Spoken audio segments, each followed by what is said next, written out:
தமிழ் நேசனின் சிறப்பு செய்தி.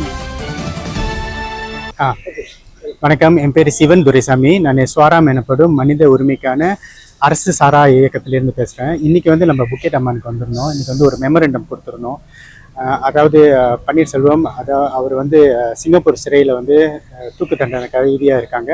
ஒரு வியாழக்கிழமை அவருக்கு தூக்கு அப்படின்னு அறிவிச்சிருக்காங்க. அந்த சூழ்நிலையில் அவரை சார்ந்து இந்த கேஸில் பல விஷயங்கள் இன்னும் ஒரு புதிராகவே இருக்குது. அதில் முக்கியமாக அவர் போதைப்பொருள் கடத்தின குற்றத்தில் அவரை சிங்கப்பூரில் அரெஸ்ட் பண்ணியிருந்தாங்க. அப்புறம் இப்போ தூக்கு தண்டனை கொடுத்துருக்காங்க.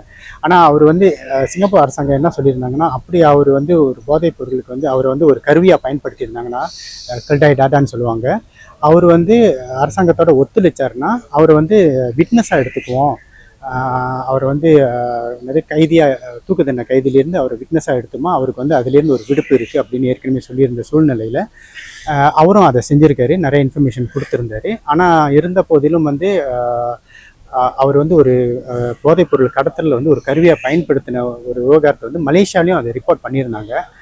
ஆனால் எந்த ஒரு நடவடிக்கையும் இது வரைக்கும் இல்லை அப்படின்னு சொல்லிட்டு இன்றைக்கி ஐஜிபி அதில் தலையிட்டு அந்த இன்வெஸ்டிகேஷன் நடந்துச்சு அப்படின்னா அது எந்த சூழ்நிலையில் இருக்குது, அப்படி நடக்கலை அப்படின்னா இப்போ அவர் தூக்கில் போட்டாங்கன்னா எப்படி அவங்க ஒரு சாட்சியம் இல்லாமல் போயிடும் அப்படின்றத முன்னுக்கு வச்சு தான் இன்றைக்கி மகஜர் ஒன்று கொடுத்துருந்தோம். இதில் மனித உரிமை என்ஜிஓஸ் இதில் சம்மந்தம் இருந்துச்சு. இன்றைக்கி ஹயாட் அப்படியும் மற்றும் ஸ்வாராம் அப்புறம் மண்டீரி அப்படின்னு 3 அரசு சாரா இயக்கங்கள் இன்றைக்கி மகஜர் கொடுத்துருந்தோம். ரொம்ப முக்கியமாக மலேசியாவில் தூக்கு தண்டனை கட்டாய தூக்கு தண்டனை எடுத்துட்டாங்க. ஸோ அந்த முக்கியமாக போதைப்பொருள் குற்றங்களுக்காக. பட் அந்த சூழ்நிலையில் இந்த ஆசியான் நாடுகளும் அதையே பின்பற்றணும். ஏன்னா இது உலக அரங்கில் நிறைய நாடுகள் கட்டாய மரண தண்டனையை எடுத்துடுறாங்க, இல்லாமல் ஆக்கிடுறாங்க. அந்த சூழ்நிலையில் சிங்கப்பூரில் இன்னும் அந்த சட்டம் இருக்கிற சூழ்நிலையில் மலேசியர்கள் சில பேர் சிங்கப்பூரில் தொடர்ந்து தூக்கில் இட்டுட்டு வர்றது கண்டிப்பாக கண்டிக்கக்கூடிய ஒரு விஷயம். ஸோ அதே மாதிரி அவர் அவருக்கு ஒரு நியாயம் கிடைக்கணும். அதனால தான் இந்த மகஜரும் நம்ம கொடுத்துருந்தோம். மற்றபடி சில நிகழ்வுகள் தொடர்ந்து நடந்துக்கிட்டு இருக்கு. நேற்று எம்பி ராம்கர்பால் சார்பில் பிரதமருக்கு ஒரு கோரிக்கை வச்சுருந்தோம். நேற்று ஒரு பத்திரிகை மாநாடு நடந்துச்சு பார்லிமெண்ட்டில்.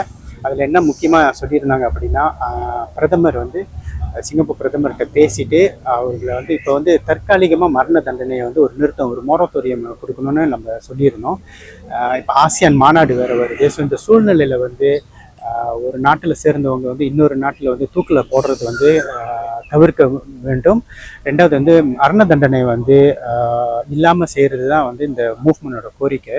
மரண தண்டனை எப்போதுமே ஒரு ஒரு குற்றங்கள் நடக்காமல் இருக்கிறதுக்கு தடுக்கிற ஒரு விடையாக இருந்ததில்லை. அது நிறைய ரீசர்ச்சும் பண்ணியிருந்தாங்க.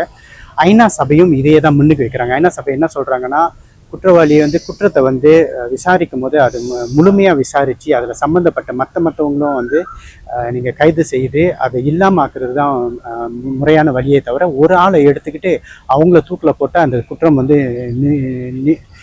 நடக்காமல் இருக்கும் அப்படின்றதுல ஆய்வில் அப்படி இல்லை அப்படின்னு ஏற்கனவே சொல்லியிருந்தாங்க.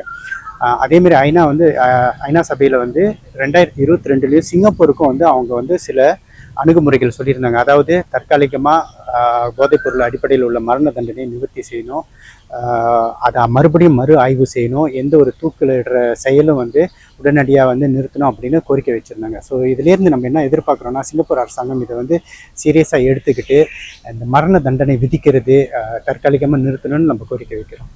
நம்ம தமிழ் நேசன் டிவியை லைக் பண்ணுங்க, சப்ஸ்கிரைப் பண்ணுங்க, சப்ஸ்கிரைபர் பெல் பிரஸ் பண்ணுங்க. இது ஒரு தமிழ் நேசன் டிவி தயாரிப்பு.